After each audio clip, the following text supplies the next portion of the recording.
This is a brief unboxing of the Fermzilla Unitank 27 litre all-in-one all-rounder. I've got a couple of extra little bits and bobs. I'm just going to very briefly take it out of the box, see what's in the box. I've got a couple of extra little bits, also got the spunding valve, and I've gone for the plastic caps rather than the metal caps. I've heard metal caps, obviously being a bit more sturdy, are more likely to trash the threads than the plastic caps. People over tighten. Anyway, not much ado, on with the unboxing.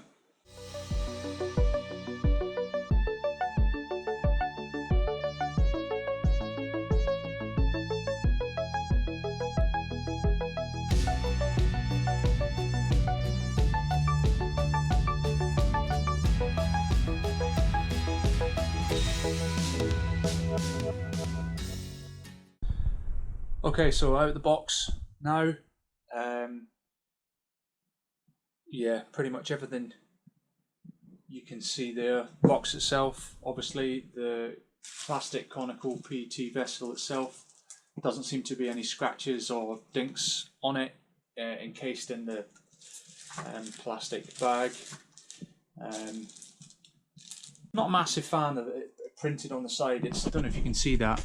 Test container or do not use under pressure after, and then there's a date, so that'll be an allowable date post manufacturing for when they've essentially guaranteed that the pressure will hold inside this. After that you need to pressure test.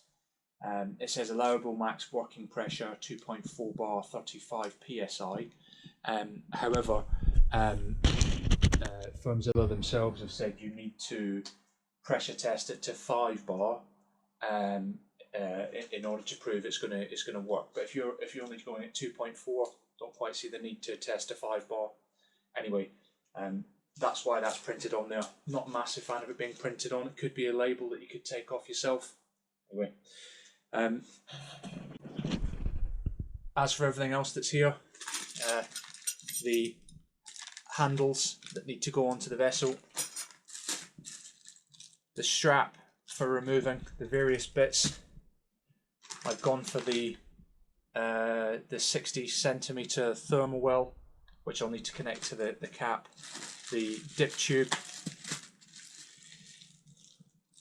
2 caps for the lid to go on the top here, another 2 caps to go onto I'll go for the 1 litre jar, and then the various seals and bits and bobs, and then I bought a hole saw independently in order to be able to drill the top of this to get the thermal well in it.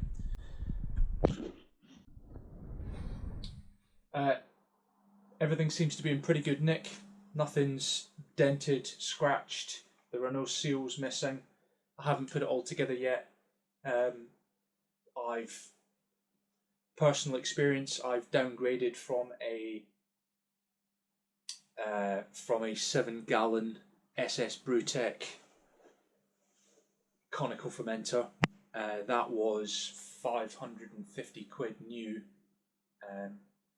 However, in order to be able to use that at pressure, or in order to be able to use an SS vessel at pressure, I was needing to have to spend £1,000. I've not got £1,000 to spend on this.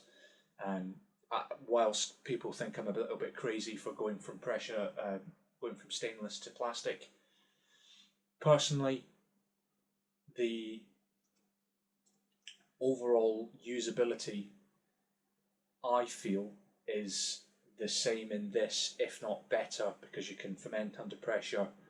The pressure transferring there are better options. Plus, a big thing for me is pleasure. Yes, repeatability is also a big thing, but the pleasure of being able to see it working in action inside a plastic vessel, I'm personally quite excited about that, looking forward to that. Also, got the spunding valve. The spunding valve I'm not so sure of. Everything seems a little bit flimsy, and like when it's connected it's just going to start spinning around. Don't know how I feel about it all yet. I will be doing another video nothing spinning around obviously yet, but I feel like it's going to. So yeah, just a really quick initial video. I'm going to be putting a beer on tomorrow, so I need to get it all tested up and we'll see how it goes.